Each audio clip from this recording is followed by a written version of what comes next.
Many people outside the church believe that a place in heaven is earned, perhaps through regularly carrying out certain religious observances, or leading a moral life, or simply by being kind and helpful to others.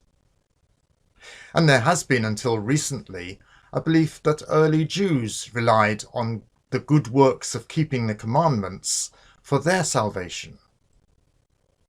Paul said, "The people of Israel, who pursued the law as a way of righteousness, have not attained their goal." Why not? Because they pursued it not by faith, but as if it were by works. This seems to imply that Jews thought they were gaining salvation by righteous obedience of the law, and only those who succeeded would go to heaven. However, in the time of Jesus, Jews believed that they were all elect, they were all going to heaven. The slogan was, "All Israel will be saved."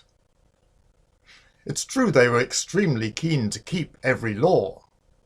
Every morning they recited the Shema, which includes the words, "You will remember all the commands of the Lord, that you may obey them." Jews certainly wanted to obey the law. In fact, they took great pleasure in it. We can see the attitude of an average Jew in a lovely parable told to illustrate the law of the forgotten sheaf. That's a clump of wheat or barley that was accidentally overlooked when the rest was harvested. The law said that rather than going back to harvest the sheaf, you should generously let the poor help themselves to it. The parable goes, "A certain man forgot a sheaf in the middle of a field. He said to his son, 'Go and offer 2 bullocks on my behalf for a burnt offering and a peace offering.' His son said to him, 'Father, why are you more joyful at fulfilling this one commandment than all the other commandments in Torah?' He said to him, 'The Lord gave us all the commands in Torah to obey intentionally.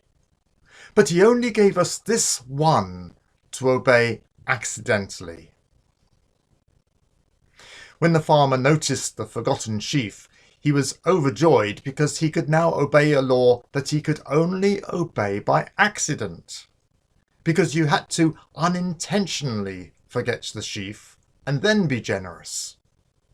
The farmer is so happy that he sends a huge offering to the temple in thanks, the equivalent of donating 2 Mercedes for church ministry. We can see that obeying the law wasn't so that they could get to heaven, but because it gave them joy. For the farmer, getting the opportunity to obey this law was like finding a missing stamp for his collection. The rabbis didn't teach that salvation was based on obeying the law, either here or anywhere else. We are still not sure why Paul suggests that Jews aim to be declared righteous in God's sight by the works of the law. There are various possibilities. The one I favour is that Paul was talking about a group of Jews who really did rely on their own obedience of the law for their personal salvation, and some of whom had joined the church.